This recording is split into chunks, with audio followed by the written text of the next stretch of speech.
السلام علیکم ورحمۃ اللہ وبرکاتہ۔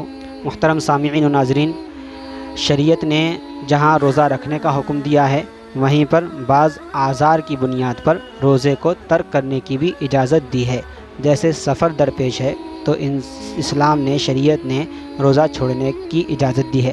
اسی طرح سے مرض لاحق ہے، بیمار ہے انسان، تو بیماری کی وجہ سے بھی روزے کو چھوڑنے کی اجازت شریعت نے دی ہے۔ لیکن کس بیماری میں روزہ چھوڑنے کی اجازت ہے اور کس میں نہیں ہے، اس سلسلے میں دو اہم اصول آپ کے سامنے آج عرض کرنی ہے۔ اس کو ذہن میں رکھ لیں انشاءاللہ۔ کس بیماری میں روزہ چھوڑ سکتے ہیں اور کس بیماری میں روزہ چھوڑنے کی اجازت نہیں ہے، اس کو سمجھنے میں آپ کے لیے ہمیشہ کے لیے آسانی ہو جائے گی۔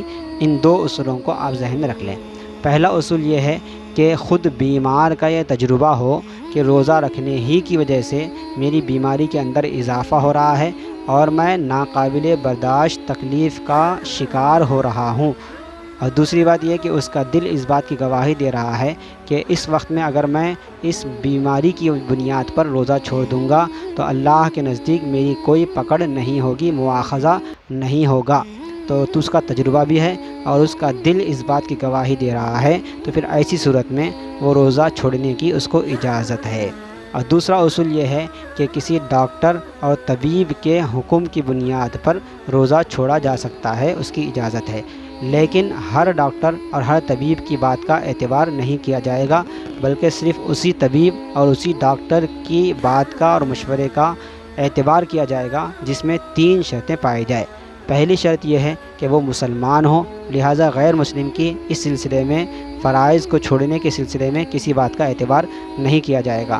دوسری شرط یہ ہے کہ وہ متقی ہو اور کسی فرض کو ساقط کرانے کے سلسلے میں اللہ سے بہت زیادہ ڈرنے والا ہو، اپنے مواخذے کے سلسلے میں فکر مند ہو۔ اور تیسری شرط یہ ہے کہ وہ اپنے فن کا ماہر ہو، حاذق ہو۔ تو یہ 3 شرطیں جس ڈاکٹر اور طبیب میں پائی جائے کہ وہ مسلمان ہو، متقی ہو اور ماہر ہو، تو اس کی بات کا اعتبار کیا جائے گا۔ اور اگر ان 3 شرطوں میں سے ایک شرط بھی فوت ہو جائے اور نہ پائی جائے تو ایسے ڈاکٹر اور ایسے طبیب کی بات کا اعتبار نہیں کیا جائے گا، اور ایسے طبیب کی بات کا اعتبار کرتے ہوئے اگر روزہ چھوڑا جائے گا تو پھر یہ ہرگز جائز نہیں ہوگا۔ اور ان 2 اصولوں کو آپ ذہن میں رکھیں گے تو ہر بیماری کے تعلق سے آپ کو ہمیشہ اس مسئلے کو سمجھنے میں آسانی ہو جائے گی۔ السلام علیکم ورحمۃ اللہ وبرکاتہ۔